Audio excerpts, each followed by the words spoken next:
You just escaped the most dangerous situation of your life. Someone tells you to go to a shelter to be safe. But what happens when that safe place feels more like a prison or war zone than a sanctuary? What happens when the rules are so rigid, the staff so overwhelmed, and the resources so scarce that you feel more like a number than a person who needs to rest and heal? Listen to the 9 mistakes women make when going to a shelter and how to avoid them. Security isn't a luxury, it's a strategy. Welcome to Prepping for the Urban Woman, where I empower you to take command over your future. I'm Lynn Jordan, the Urban Lady Prepper. From solo apartment living to managing a household in a crisis, I provide the roadmap for practical, urban-focused emergency readiness. While I specialize in the female perspective, the mission is universal: total preparedness for everyone. Let's dive in. This episode, I'm talking about a heavy but necessary topic: shelters. Now, none of us ever wants to imagine ourselves sleeping on a cot in a high school gymnasium or a community center. But as urban women and single moms, part of our fearless urban preparedness mission is to face reality head on. Whether it's a hurricane, a massive power outage, a local disaster, or leaving an abusive situation, sometimes bugging out means heading to an emergency shelter. I spent a lot of time researching this, and honestly, the standard advice often ignores the specific challenges women face in these high-stress, crowded environments. The very system designed to protect us is often broken, leaving us feeling more vulnerable than before. We've all heard the horror stories about shelters, and honestly, the best advice is to avoid them unless it's the absolute last resort. So, as a prepper, in particular as a female prepper, I've been consistent in advising that for a disaster, bugging in is a woman's best option, and bugging out only when absolutely necessary to a secondary location outside of the danger zone. If you haven't yet considered where you would go if you were forced to leave your home for any reason, this is the time to make that plan. Understand that as budgets get cut, the first things to go are maintenance and anything beyond a cot to sleep on. We hear stories about crowded shelters with spoiled or inadequate food, no clean bedding or mattress covers, and a shocking lack of basic hygiene products and baby supplies. These aren't luxuries. They're essential for a person's health and dignity. When a woman has to choose between asking for food for her child or a tampon for herself, the system has failed its most basic duty of care. There's a profound lack of well-supported, properly trained staff. And on top of that, a lack of diversity in staffing, especially the absence of women in roles serving women, can make it even harder for survivors to trust the system and get the help they need. Finally, the system itself is often built on rigid, one-size-fits-all rules. So if you must go to a shelter, I'm breaking down 9 common mistakes women make. And more importantly, how to avoid those mistakes with simple tips you can use right now. From choosing the right spot to packing smart, these practical tips will boost your emergency preparedness and give you confidence when it matters most. Before we get to the 9, let's start out with something important: picking the right shelter. In a disaster, the immediate response is to pick the one closest to you, the one that's the usual go-to spot. But sometimes, depending on the disaster or your particular situation, there may be other options available to you that are closer, less crowded, and more accommodating. For this reason, it's important to stay in contact with community members who can access emergency information early. This way, if your community opens up another building, say a VFW hall or church, with better facilities and neighbors you'll recognize, you can head there instead. Also, if you have mobility issues, accessibility is a factor. If you are unaware of which buildings are normally used as emergency shelters in your area, this is the time to find out, including how accessible they are for people with disabilities, so you can make the best decision before a disaster happens. Now, on to the 9 biggest mistakes I see women make when they have to head to a shelter, and more importantly, how you can fix them before you ever have to pack a bag. Number 1, picking the right spot when you get there. Picking the right spot in a shelter can make a world of difference. One common mistake women make is settling for a location that's near high-traffic areas like entrances, exits, or bathrooms. While it might seem convenient, even smart at first, these spots can be noisy and make it hard to relax or sleep. So, from the moment you walk in, you need to be strategic. Try to find a spot near a wall or a corner to limit the directions people can approach you from. If there's a designated area for families or women, go there first. Look for a quieter corner or a place near security personnel. This helps you feel safer and gives you a sense of privacy. Remember, being too close to crowded areas can also mean more germs and less personal space. Number two, relying on the shelter for personal hygiene. Maintaining hygiene in emergency shelters is more challenging than it seems. I'm going to be real with you. Shelters are about survival, not comfort. Many women in emergencies might forget essentials like soap, sanitizers, or even a basic first aid kit. If you show up thinking they'll have a nice kit of toiletries waiting for you, you're probably going to be disappointed. Most shelters provide the absolute bare minimum, maybe a tiny bar of soap and a scratchy towel if you're lucky. For women, our hygiene needs are different. If you're a single mom, your kids' hygiene needs are also on you. Thinking you could just tough it out without your own supplies is a recipe for a miserable experience. Don't leave your hygiene to chance. Keeping clean is vital for health and well-being in crowded spaces. You need a dedicated shower and sink bag within your go bag.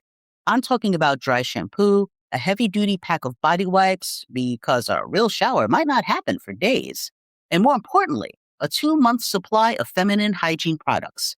Even if it isn't your time of the month, stress can do crazy things to your cycle. Also, think about bringing a small towel and a change of clothes. These simple steps can prevent illness and help you feel more refreshed and human in a stressful environment. Number three, having only one go bag for everything. This is a classic mistake. We build these massive 40-pound tactical backpacks that we keep in the trunk of the car. That's great for the car. But when you walk into a shelter, you're likely going to be assigned a cot that's about 2 feet away from a complete stranger. You can't leave a giant, expensive-looking bag sitting out while you go to the bathroom. Use a tiered system. Keep your heavy supplies in the car or a larger bag, but have a shelter essentials bag that stays physically attached to you. This should be a smaller crossbody bag or a lightweight backpack that holds your absolute essentials, your phone, your charger, your documents, and your immediate meds. Think of it as your clutch for the apocalypse. If you have to move quickly within a shelter, that bag goes with you every single time. Have another bag, preferably a rough-looking laundry bag, for your extra clothes and any towels. It may be clean, but a beat-up-looking bag will be less appealing to anyone looking for something of value. Mistake number 4, ignoring boundary setting and safety in shared spaces. This is the hardest one to talk about, but it's the most important. Ignoring personal safety is a critical mistake in a shelter. In these crowded spaces, theft or harassment can be real concerns. Research shows that shelters can, unfortunately, be places where women feel vulnerable to theft, harassment, or attack. Sometimes we're so focused on being polite or helpful that we forget to prioritize our own safety and the safety of our children. While your valuables are being kept close to you, your situational awareness will be put to the test. Knowing your surroundings and knowing where the exits are is vital for safety. Set physical boundaries with your gear and arrange your things to create a small wall around your cot. And please stay alert and listen to your gut. If someone is making you uncomfortable, don't worry about being rude. Move your cot, speak to shelter officials. You are your own best advocate. Don't hesitate to report any suspicious activity to shelter staff. Ensuring your own safety in emergency shelters is just as important as finding shelter itself. So stay alert and trust your instincts when something feels off. Now, if you're finding this information helpful, do me a solid. Please like, share, and follow. Subscribe to my YouTube channel where I post polls and posts I don't have anywhere else. And my Substack will be the home for my articles. Join my community and be better prepared. Thanks. Next, mistake number 5, overlooking documentation and the boring stuff. In the chaos of an evacuation, it's easy to forget the paperwork. But if you show up to a shelter or FEMA intake center without identification, proof of address, or your kid's medical records, the recovery part of the disaster is going to be 10 times harder. Digital and physical redundancy is the goal here. I talk about this extensively in my Urban Ready ebook. I'll link to it in the description. You need a waterproof folder with copies of your ID, deed or proof of residence, insurance policies, and birth certificates. But you also need a password-protected encrypted thumb drive or a secure cloud folder with digital scans of everything. If you lose your bag, you need to be able to access those documents from any computer. Mistake number 6, forgetting comfort items for yourself and the kids. We often think about prepping in terms of calories and gear, but morale is a survival tool. A shelter is loud, bright, and smells like a locker room. For a child, it's terrifying. For a solo woman, it's exhausting.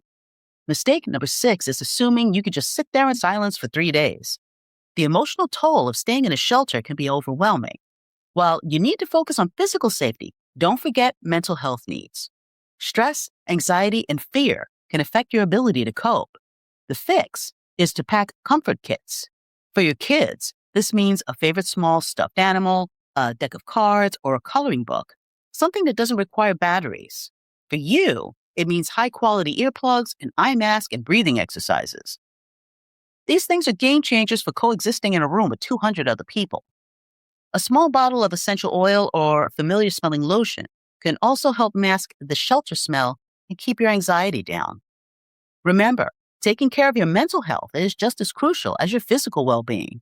Being proactive about it can make a huge difference in how you navigate the coming days. Mistake number 7, failing to prepare for your pets. If you have pets, bringing them to emergency shelters requires preparation. Many shelters have specific rules about pets, if they're allowed at all. So research pet-friendly options ahead of time. Don't just plan to abandon your pet.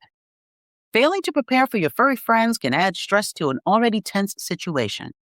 If the shelter allows pets, bring food, water, and any pet medication. A small blanket or toy can comfort your pet in a strange environment. Dog moms, I recommend having a muzzle, as it may get you some grace that the shelter usually doesn't allow them. Ensuring your pet's safety and comfort is part of your emergency preparedness. This preparation helps you stay calm and focused, knowing your entire family, pets included, are taken care of. Mistake number 8, not having a communication plan. Staying connected with loved ones during an emergency is crucial, yet many overlook having a good communication plan. Without it, you might feel isolated in the shelter. So have a list of emergency contacts and phone numbers written down, not just in your phone. This ensures you can reach out even if your phone dies or gets lost. Consider investing in a portable charger to keep your devices powered. Also, establish a check-in routine with family or friends if possible to keep them updated on your situation. Communication is key to staying informed and connected. And lastly, mistake number 9, not having a plan for what's next. The biggest mistake I see is people treating the shelter like the finish line. They think, okay, I made it to the shelter, I'm good. But shelters are temporary. They close. Sometimes they close sooner than you expect. If you don't have a plan for where you're going when the gym doors lock behind you, you're just extending the crisis. So use your time in the shelter to gather information, not just wait. Listen to the briefings. Talk to the Red Cross or FEMA representatives about housing assistance immediately. Have a list of at least 3 people you can call for a ride or a place to stay if your home isn't safe to return to.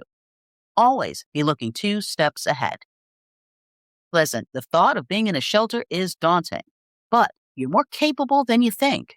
By avoiding these 9 mistakes, you aren't just surviving, you're taking control of a chaotic situation. You're protecting your peace and your family. Thanks for listening, and stay safe out there. Until next time, this is the Urban Lady Prepper signing off.